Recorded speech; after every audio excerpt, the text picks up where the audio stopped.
ज़बूर की पहली किताब। पहला ज़बूर। मुबारक है वो आदमी जो शरीरों की सलाह पर नहीं चलता और ख़ताकारों की राह में खड़ा नहीं होता और ठट्ठा बाजों की मजलिस में नहीं बैठता, बल्कि खुदावंद की शरीयत में उसकी खुशनुदी है और उसी की शरीयत पर दिन रात उसका ध्यान रहता है। वो उस दरख्त की मानित होगा जो पानी की नदियों के पास लगाया गया है, जो अपने वक्त पर फलता है और जिसका पत्ता भी नहीं मुरझाता। सो जो कुछ वो करे बारवर होगा।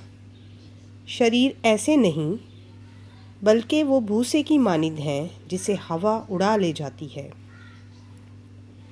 इसलिए शरीर अदालत में कायम ना रहेंगे, ना खताकार सादिकों की जमात में, क्योंकि खुदावन सादिकों की राह जानता है, पर शरीरों की राह नाबूद हो जाएगी।